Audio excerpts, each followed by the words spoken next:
If you want to understand why the current Iranian regime is so popular among liberals, socialists, Marxists, and communists, we need to go back to 1953 and look at the contemporary leftist hero, Mossadegh.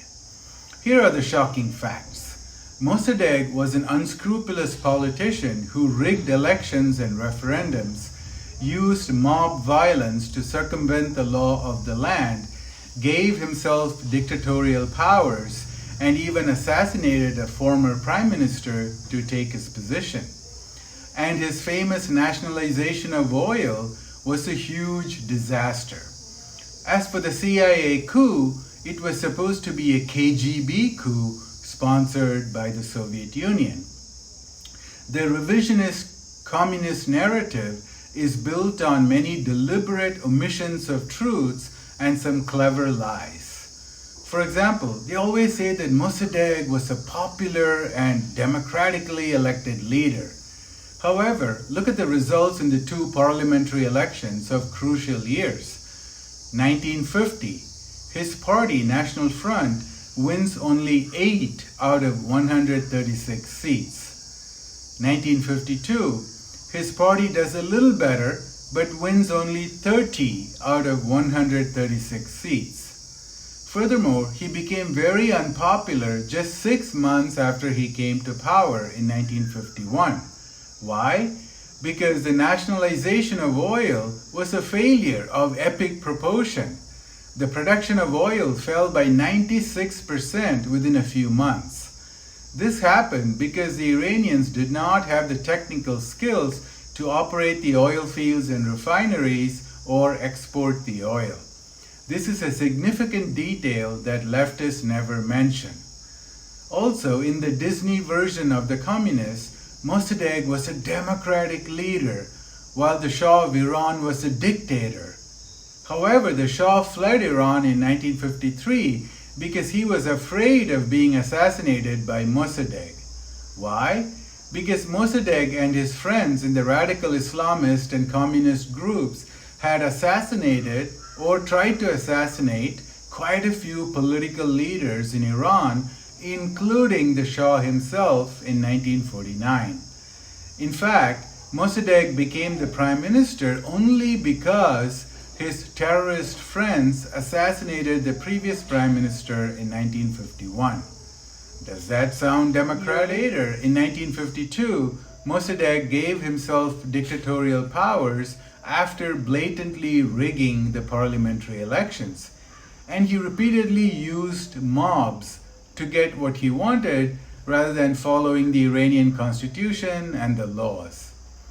By the way, the role of Islamic terrorist groups and communist parties are always conveniently ignored by the mainstream narratives, especially the fact that the communist group Tudeh Party was funded and controlled by the Soviet Union. The Time magazine in 1952 described Iran as deeply infiltrated by underground communist groups. Strangely, there are a lot of Western leftists and so-called communists with nostalgic feelings for the USSR even today.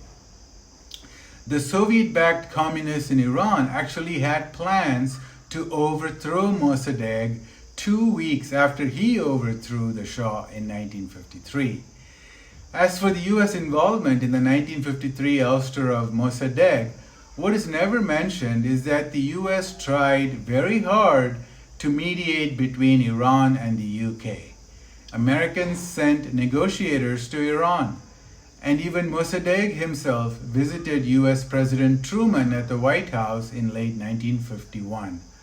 Finally, while the CIA did help depose Mossadegh in 1953, it was the Iranian army that arrested Mossadegh.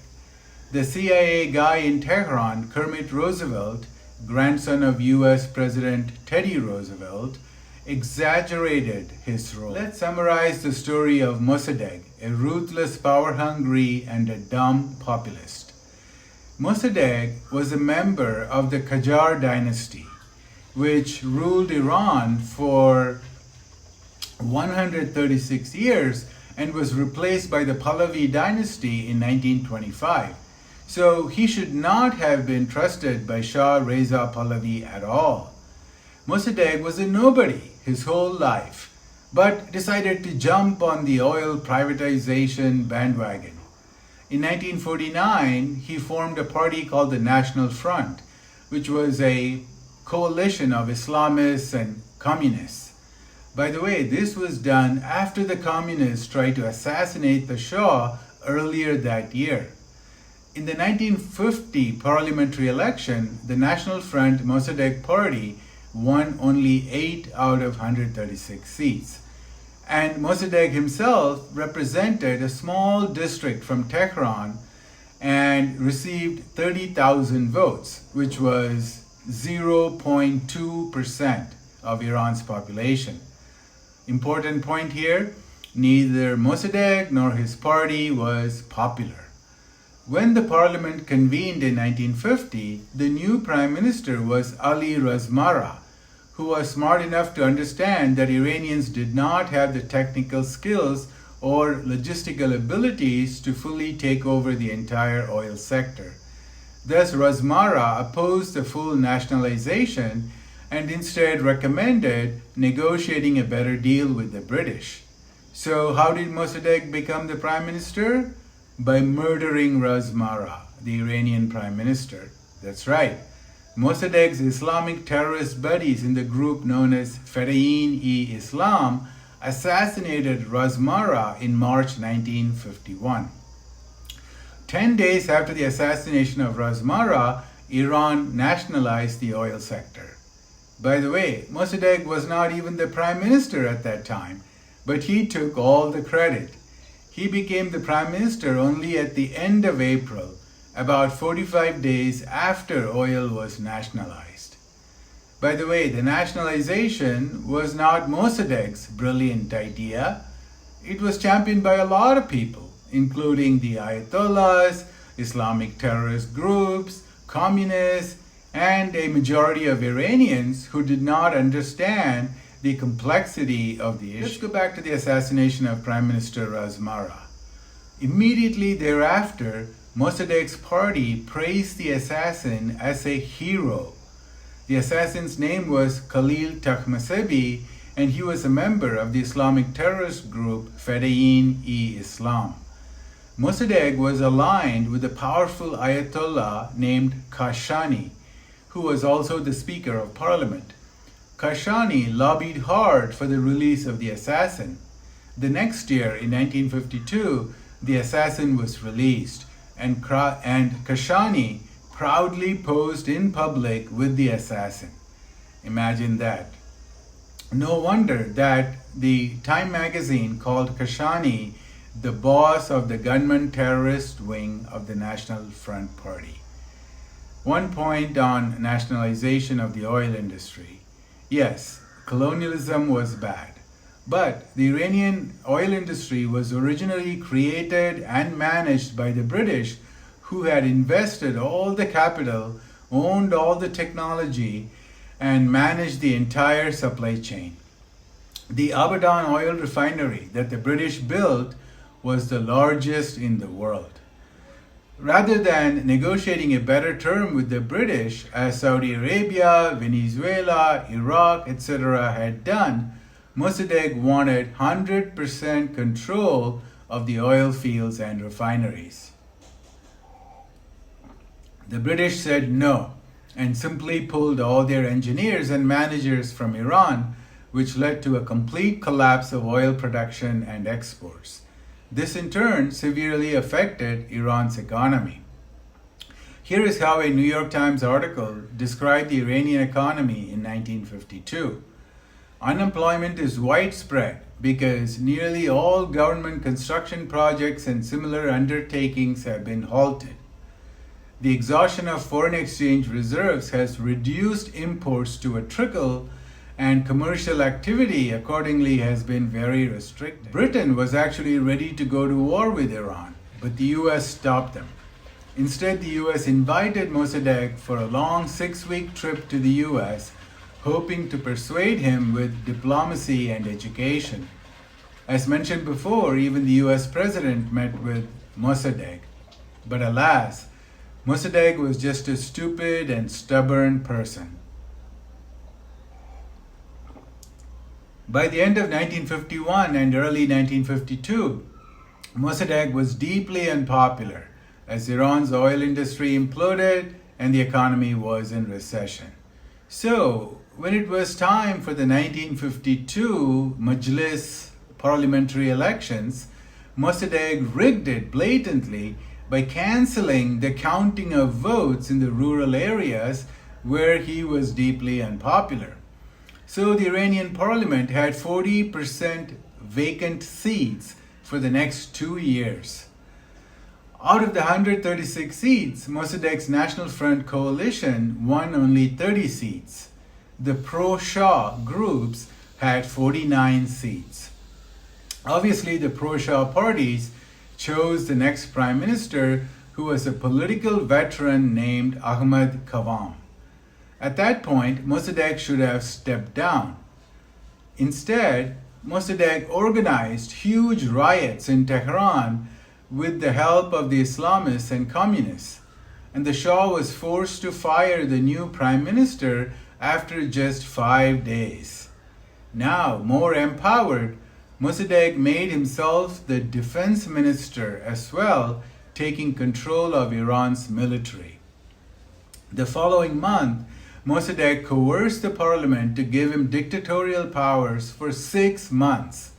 This meant he could virtually pass any law he liked. His justification was that he could fix all Iran's economic problems, which he created. Why did the parliament agree? Remember how Mossadegh rigged the election and 40% of the parliament was vacant?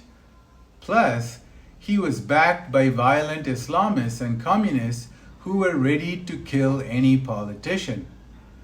And guess what happened after 6 months of Mossadegh's dictatorship? The government lost 40% of its revenue because of the precipitous decline in oil production and exports, and 2/3 of its foreign exchange earnings. His only solution was to print money, which increased inflation and cost of living. So in early 1953, he demanded 1 more year of dictatorial powers and got it. However, by July 1953, the Iranian parliament members had enough. They tried to get rid of Mossadegh by a vote of no confidence. In response, Mossadegh resorted to more unconstitutional tricks, claiming that will of the people is above law. He held a referendum to dissolve the parliament completely. And the referendum was so incredibly rigged that the Time magazine published an article titled Iran, 99.93% pure. This is what it said. Hitler's best as a vote getter was 99.81% in 1936. Stalin's peak was 99.73% in 1946. Last week, Premier Mossadegh topped them all with 99.93%. This is how insane the rigging was. First, the voting was not a secret ballot. In Tehran, Mossadegh established 2 voting centers, one for those who wish to vote yes, and another for those who want to vote no. The people in the yes center could vote multiple times. Meanwhile, there were violent communist gangs outside the no center to scare away people. One can only imagine how the counting was rigged. It was a total scam. At this point, the Shah tried to fire Mossadegh, which is a constitutional power the Shah had. But Mossadegh arrested the brigadier general who brought the Shah's order of dismissal. And then Mossadegh's people threatened to arrest the Shah himself when the Shah fled Iran on August 16, 1953. However, within a couple of days, the CIA, the Iranian military, and even the Ayatollahs who were once friends of Mossadegh all ganged up on him and removed him from power. What happened in 1953 was an anti-coup to prevent a coup by Mossadegh. After that, the delusional autocrat and loser spent the rest of his life under house arrest. Finally, why are today's leftists so bitter about Mossadegh? Here's the shocking answer. The Soviet-funded communist Tudeh Party had plans to remove Mossadegh after he removed the Shah of Iran. He was supposed to be a patsy of the communists and the USSR. A quick history of communism in Iran. Russia and the Soviet Union had tried to turn Iran into a vassal state since the late 19th century. During World War II in 1941, the USSR allied with the British to invade Iran. That same year, the USSR created the Tudeh Party in Iran. When the USSR reluctantly left Iran in 1946, they were determined to bring Iran into the communist bloc. This is why the leftists constantly whine about the CIA coup in Iran, because it was supposed to be a KGB coup. And notice how the communists and the Islamists formed an unholy alliance as early as 1949. It will be revived 30 years later. The 1979 coup, or the so-called Islamic Revolution, was really a culmination of a long game of sabotage and subversion. Thus you see how the simplistic leftist narrative about Mossadegh and the so-called CIA coup of 1953 are nothing but lies, distortions, and disinformation. Conclusion. Mossadegh's entire life was crystallized in the short period of less than 4 years, from 1949 to 1953. And that period was filled with desperate hunger for power, a populist but delusional idea about nationalization of oil, lack of economic or geopolitical skills, ruthless manipulation of elections and referendums, and willingness to murder political opponents.